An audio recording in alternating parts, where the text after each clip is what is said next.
तेरा दुकान बंद कर दूं क्या?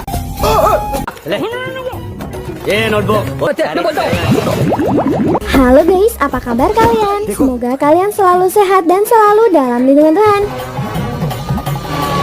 Lage Raho Munabai 2006 merupakan film bergenre komedi drama yang dibintangi Sanjay Dutt sebagai Munabai serta Vidya Balan sebagai Janvi Sansi. Inilah alur ceritanya. Ini adalah Munabai, seorang ketua preman yang bertahun-tahun telah bekerja sama dengan juragan tanah bernama Lakbir Singh alias Laki. Nah, kalau ini kaki tangan sekaligus sahabat Muna bernama Sirkuit. Muna mempunyai kebiasaan setiap jam 9 selalu bersantai di pinggir pantai. Good morning. Sembari mendengarkan penyiar radio idolanya bernama Janvi. Namun Muna tak pernah mengetahui wujud asli Janvi seperti apa. Di akhir siaran, Janvi mengumumkan bahwa besok akan diadakan kuis Mahatma Gandhi memperingati Hari Kering pada 2 Oktober yang merupakan hari kelahiran dari Gandhi atau Bapu. Pemenang yang berhasil menjawab semua pertanyaan akan diundang ke studio dan bertemu langsung dengan Janvi. Muna bersemangat dan menelpon anak buahnya, Sirkuit, agar mencari cara untuk memenangkan kuis tersebut.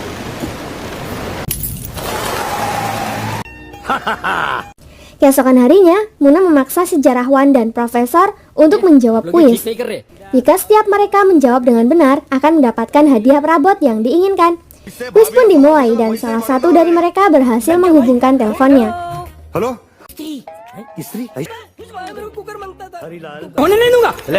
Meskipun salah satu profesor sedikit mengacau, Sirkuit berhasil menanganinya. Sehingga pertanyaan demi pertanyaan dari Janvi berhasil Muna jawab dengan benar. Singkat cerita, keesokan hari pun tiba. Ditemani Sirkuit, Muna pun mendatangi studio radio Janvi. Di sana Muna melakukan wawancara langsung dengan Janvi. Itu membuatnya grogi. Janvi menanyakan beberapa pertanyaan terkait Gandhi untuk Muna bisa mengatasinya. Namun saat Janvi bertanya apa pekerjaan Muna, Muna berbohong, mengaku-ngaku sebagai seorang profesor sejarah di kampus Mumbai. Setelah siaran, Janvi ngobrol dengan Muna. Ternyata Janvi sudah yatim piatu. Dia tinggal di rumah peninggalan orang tuanya bersama 6 kakek adopsi karena rumah itu ia jadikan inding kedua alias panti jompo. Untuk mendekati Janvi, Muna berkata ingin bertemu dengan ke-6 kakek itu. Janvi setuju, dia juga punya permohonan kecil. Dia minta Muna berkenan mengajarkan semua hal-hal yang berkaitan dengan Gandhi kepada para kakek di rumahnya. Tentunya Muna menerima tawaran tersebut dengan gembira, meskipun dia sebenarnya hanyalah profesor palsu semata. Di sisi lain terlihat Profesor Hari yang juga menjabat sebagai rektor Universitas Mumbai tengah mengantar ayah kandungnya bernama Atmatam ke panti jompo milik Janvi karena istri Hari tak mau tinggal bersama mertua di rumah mereka. Dengan sedih, Atmara menceritakan kisah pilunya. Dia punya 4 anak yang dia besarkan dengan tulus dan memberi mereka 4 kamar untuk masing-masing anak. Tapi sekarang, di saat mereka sudah mampu membeli 4 rumah, mereka tak sanggup memberiku 1 kamar pun. Mendengar itu, teman-teman kakek lain tak merasa sedih. Mereka tinggal di sini justru ingin mewujudkan keinginan terakhir mereka sebelum mati.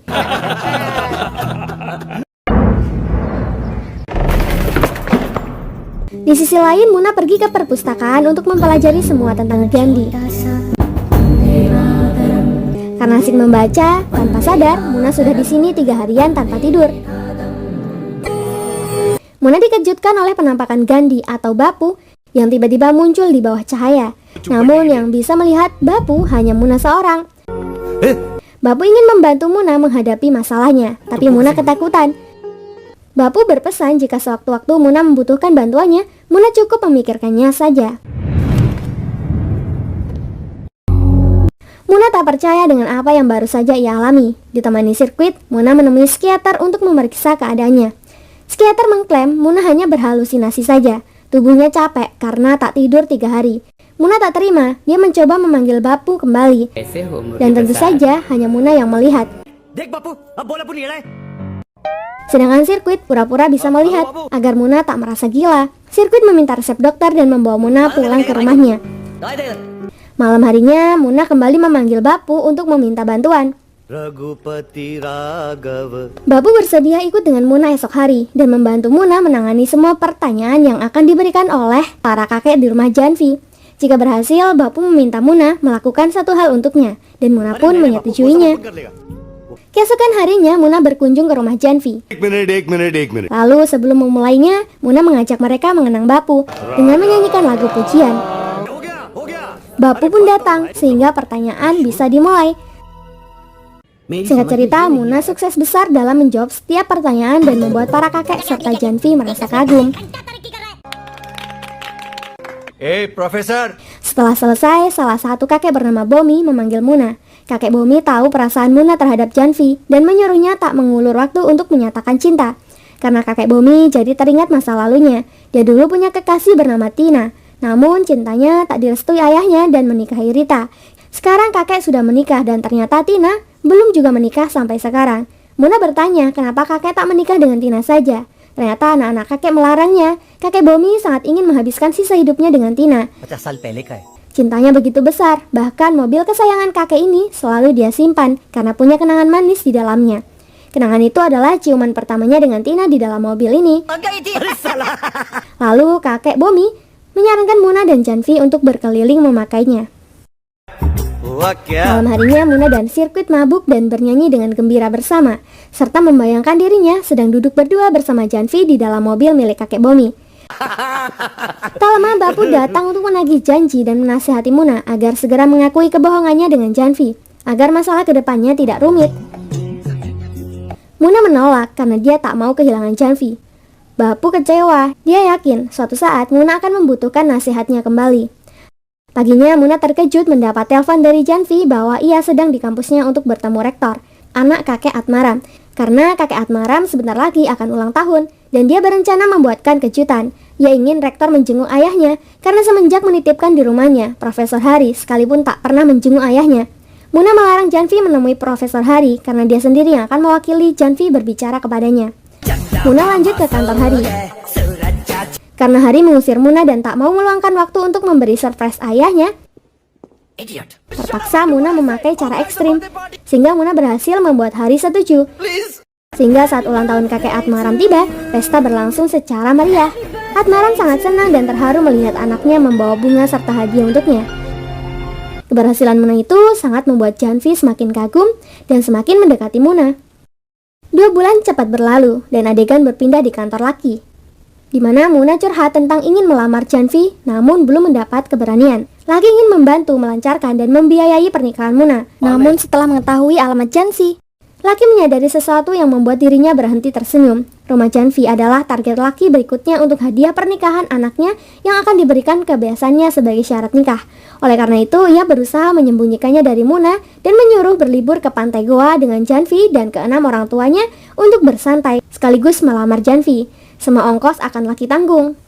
Lalu Janvi dan Muna kembali ke panti jompo Ining kedua dan mengumumkan akan mengajak mereka semua pergi ke Goa untuk melaksanakan pesta pernikahan. Semua kakek mengira mereka berdua yang akan menikah. Ternyata Muna dan Janvi berhasil menyatukan Bomi dan Tina untuk menikah. Singkat cerita, pergilah mereka ke Goa lalu mengadakan pernikahan Bomi dan Tina di pantai. Di sisi lain, Laki tengah menyuruh sirkuit dan pasukannya mengosongkan rumah mereka. Sehingga saat Muna hendak melamar Janvi, Janvi mendapat kabar bahwa tempat tinggalnya tengah dibongkar oleh sekelompok orang. Mendengar hal itu, Muna menghubungi sirkuit dan menyuruhnya menghentikan orang-orang yang mengacau rumah Janvi. Namun setelah mengetahui alamat Janvi, sirkuit lemas. Ternyata dia dibodohi Laki. Dan dia sudah terlanjur menghancurkan rumah Ining kedua alias panti jompo ini. Namun tak lama, Kurana, calon besan Laki, datang membawa serta peramal. Peramal mengklaim Simron, putri Laki, punya bintang sial karena lahir di jam 11.55 siang. Artinya jika anak Kurana menikahi Simron, dia akan mati dalam setahun. Tak mau reputasi anaknya terganggu, Laki berbohong bahwa sekretarisnya salah ketik saat membuat akta kelahiran Simron. Karena Simron lahir di jam 11.55 malam, bukan siang. Pernyataan itu berhasil meyakinkan Kurana sehingga pernikahan tak jadi dibatalkan dan rumah Janvi resmi untuk mahar pernikahan. Keesokan harinya, Muna yang kecewa mendatangi Laki di kantornya. Selama ini Muna berhasil menggusur ratusan rumah yang diinginkan Laki. Tapi kali ini, Muna ingin Laki mengembalikan rumah Janvi. Ternyata Laki sudah memindahkan akte kepemilikan rumah menjadi milik dia tanpa sepengetahuan Janvi dan membuat Janvi tidak bisa berbuat apapun. Laki berusaha memberikan Muna kompensasi dengan menawarkan rumah lain, namun tentu saja ia tidak mau dan mengancam menghabisi Laki. Namun Laki mengancam balik akan membongkar rahasia Muna kepada Janvi jika Muna macam-macam dengannya. Just chill, just. Malam harinya, Sirkuit minta maaf karena sudah membantu Laki membongkar rumah Janvi. Muna emosi, dia menampar dan merendahkan Sirkuit, membuat Sirkuit sakit hati. Keesokan harinya Muna meminta solusi kepada Bapu. Bapu menenangkan Muna yang kebingungan. Dia pun memberikan solusi agar Muna menurunkan egonya dan meminta maaf dengan Sirkuit. Muna mendengarkan Bapu. इधर क्या कर रहे ले? कुछ नहीं भाई. Meski gengsi, Muna berhasil meminta maaf dengan sahabatnya itu dan lalu memeluknya. आपण भी येड़ा साला. Sorry बोला. Lanjut cerita saat Janvi dan para kakek sedang menemui Arjun, si pengacara. Muna tak yakin kalau Arjun bisa berhasil menangani masalah mereka. Muna mengusulkan ganti pengacara. Dia kuliah di London dan praktek di Afrika Selatan. Pengacara ini akan memberi kita solusi dengan bijak tanpa harus menggunakan kekerasan.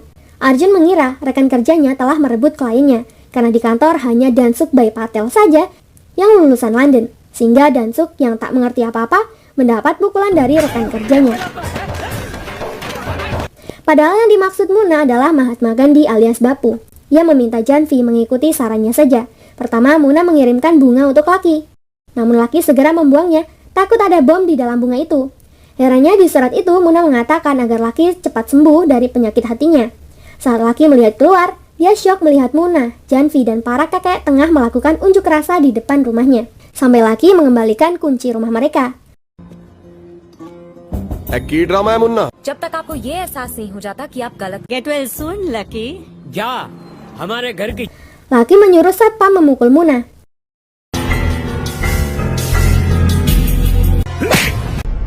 Muna tak terima.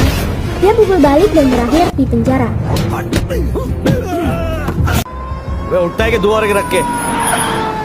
Sirkuit heran. Bertahun-tahun dia merampas ratusan rumah dan menghajar ratusan orang, tapi dia tak pernah di penjara. Mereka pun menghibur diri dengan membayangkan jika nama mereka seharum Gandhi. Pasti patung mereka akan ada di taman kota. Wajah mereka akan ada di mata uang. Nama mereka akan dipakai jalan. Juga persahabatan mereka akan menjadi silabus sejarah. Tak lama mereka berdua bebas setelah Janvi memberi mereka jaminan. Laki juga datang untuk menyuruh Muna berhenti. Dia punya anak buah polisi dan banyak uang. Namun Muna berkata, dia punya Bapu dan Janvi memiliki radio untuk membantu menggiring opini masyarakat. Mereka pun mulai siaran dengan membuka panggilan untuk siapa saja. Panggilan pertama masuk, pemanggil bernama Victor. Halo? अरे ट्राई तो करना यार. मुझे. Victor kebingungan. Dia telah menghabiskan uang tabungan ayahnya 700 juta dalam bursa saham.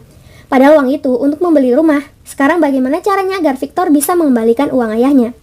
Dengan bantuan Bapu, Muna menjawab. Pertama, jangan menghindari dan akuilah. Victor tak mau dan hendak bunuh diri. Muna memarahinya. Kenapa ayahmu harus menanggung kesalahanmu? Apa ayahmu akan senang melihat mayatmu? Bahu yang menopangmu semasa kecil akan menopang peti matimu juga. Pada akhirnya Victor mau melakukan yang Muna perintahkan. Dia menghampiri ayahnya dan mengakui kesalahannya. Daddy मैंने आपके 7 लाख रुपए शेयर्स में कमा दिए. Itu disaksikan di seluruh kota Mumbai. Muna melarang ayah Victor menampar anaknya. Dia juga memberitahu tentang Victor yang sempat berencana akan bunuh diri. Victor menambahkan akan bekerja apa saja dan berjanji akan mengganti uang ayahnya secara bertahap. Ayah jadi luluh. Meskipun Victor melakukan kesalahan besar, tapi itu membuat Victor berubah lebih dewasa dan bertanggung jawab.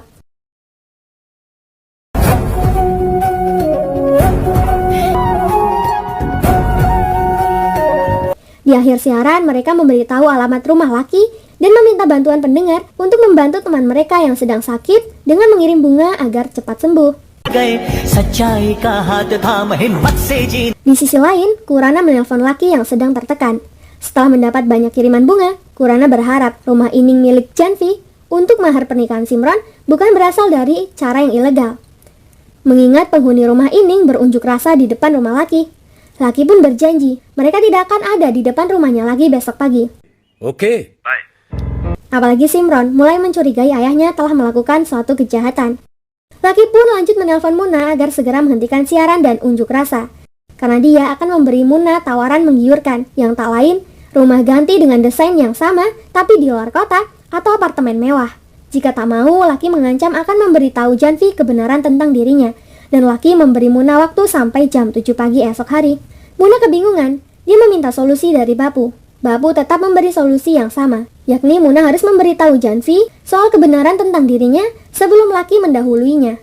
Pada akhirnya Muna menulis surat dan akan memberikannya besok jam 6 pagi, karena malam ini dia ingin bersama Janvi sebelum Janvi meninggalkannya.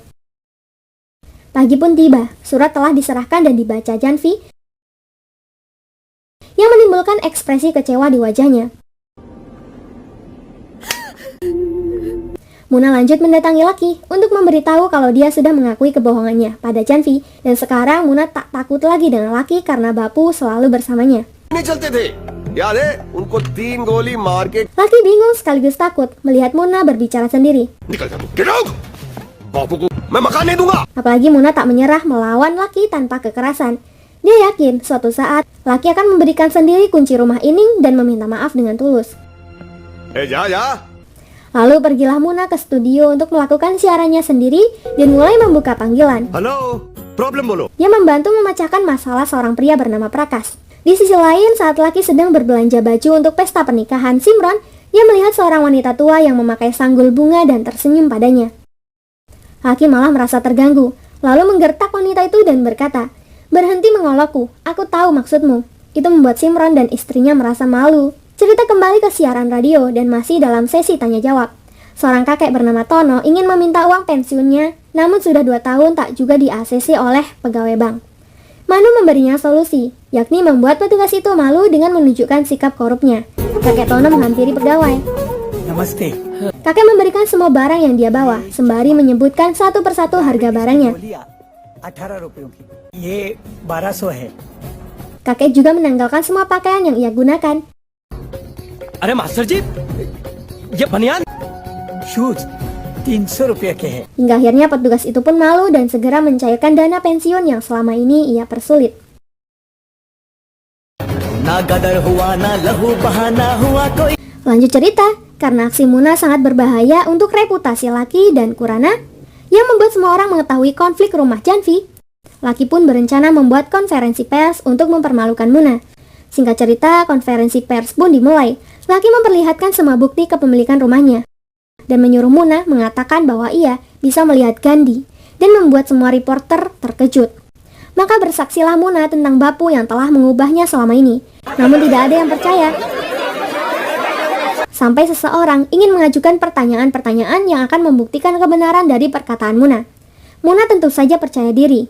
Pertanyaan pertama sangatlah mudah, yakni tentang nama lengkap dan tanggal lahir Gandhi.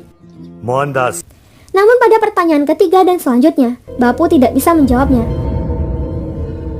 Tak disangka, yang memberi Muna pertanyaan adalah dokter psikiaternya yang berhasil membuktikan kalau Muna hanyalah seorang yang menderita OCD. Itu membuat Muna malu serta kecewa dengan Bapu. Dia menjadi putus asa dan berpikir bahwa dirinya memang gila dan memutuskan akan pulang ke kampung halamannya. Singkat cerita, akhirnya pernikahan anak Laki pun dilaksanakan juga. Sedangkan Muna bersama Sirkuit sedang menuju kampung halamannya. Di tengah perjalanan, ia merasa rindu dengan Janvi, dan Sirkuit berencana memutar balik kendaraannya. Di sisi lain, Simron malah mencoba kabur dari pernikahannya, dan kebetulan taksi yang dinaikinya adalah milik Victor. Ternyata Simron sudah diberitahu ibunya soal kebohongan ayah perihal waktu dan tanggal lahirnya. Simron merasa bersalah, horoskopnya tak cocok dengan Vijay. Dia takut jika suaminya mati setelah menikah, ia akan disalahkan. Victor berusaha meyakinkan Simron untuk tidak melakukan bunuh diri. Victor menyarankan Simron berkenan menelpon Muna. Dia mengatakan, tak perlu tergesa-gesa, kereta akan lewat setiap 2 menit, kau bisa mati kapanpun. Untung Muna sudah sampai di radio untuk bertemu Janvi. Namun karena Janvi tidak di situ, maka ia menggunakan siaran radio untuk berbicara kepadanya. Good morning Mumbai Di tengah siaran pribadinya dengan Janvi, Victor menelpon untuk meminta solusi. Simron lalu menceritakan masalahnya tentang kebohongan ayah perihal horoskop. Simron kini sangat membenci ayahnya. Dia berkata, "Jika aku sebut namanya, kau pasti setuju." Muna justru melarang Simron menyebut nama ayahnya di depan publik. Dia telah melakukan yang terbaik untukmu. Simron berkata tak mau kembali dengan ayahnya yang penipu, tapi Muna menyangkalnya. Meskipun ayahnya marah, ayah tak pernah meninggalkan Simron sekalipun. Pulanglah, jangan biarkan ayahmu menghadapi masalah ini sendirian. Akhirnya Victor mengantar Simron kembali ke pernikahannya dan segera memberitahu kebenaran itu kepada mertuanya. Mertuanya marah dan pernikahan pun dibatalkan. Mendengar hal itu, Muna tidak terima dan langsung menuju lokasi. Pertama, Muna meyakinkan semua orang bahwa ramalan astrolog itu adalah omong kosong. Bahkan peramal itu pun tak bisa menjawab pertanyaan soal nasib 2 menit ke depan seperti apa. Sayangnya, semua itu tak berhasil merubah apapun. Kurana malah menelpon polisi untuk menangkap Muna dan sirkuit. गोली तुरंत जाना चल लेके चल अपन को Vijay tak tinggal diam. Dia tetap akan menikahi Simron apapun yang terjadi. Dia mungkin bisa mati menikahi Simron, tapi dia akan mati jika tidak menikahi Simron. Di sisi lain, Muna dan sirkuit sedang galau, membayangkan dirinya di kehidupan yang berbeda di mana ia bisa menjadi apa yang Janvi inginkan. Namun tak disangka, Janvi datang membawa cincin Muna. वो तो मेरे पास है। Muna mengira, gilanya kambuh lagi. Namun sirkuit membuat Muna yakin bahwa itu beneran Janvi. Janvi berkata, banyak orang yang memberi banyak pelajaran tentang Gandhi, namun hanya Muna yang mempraktekannya. Janvi bersedia menikah dengan Muna meski Muna bukanlah seorang profesor. Kejadian itu membuat semua orang merasa terharu. Tak lama lagi datang untuk berterima kasih, thanks सेटन serta memberikan kunci rumah Janvi kembali. Setelah menikah, Muna Janvi beserta para kakek kembali ke rumah tercinta mereka. Muna Janvi tetap melanjutkan siaran sihir Mahatma di radio. Bomi dan Tina mengadopsi sirkuit. Victor membeli taksi baru hasil tabungannya, serta Vijay dan Simron yang bahagia telah mempunyai seorang anak. Semua ini terjadi berkat Gandhi yang walaupun secara fisik sudah tidak ada, namun ajarannya akan terkenang sepanjang masa. Di akhir film, terlihat laki yang sekarang gilirannya mendapatkan ilham dari Gandhi setelah membaca banyak buku Gandhi di perpustakaan. Begitulah akhir dari film Lagi Mahwa Munabai 2006. Terima kasih buat kalian yang sudah support channel ini. Jangan lupa tinggalkan like dan saran kalian di kolom komentar. Sampai jumpa di alur cerita berikutnya. Terima kasih.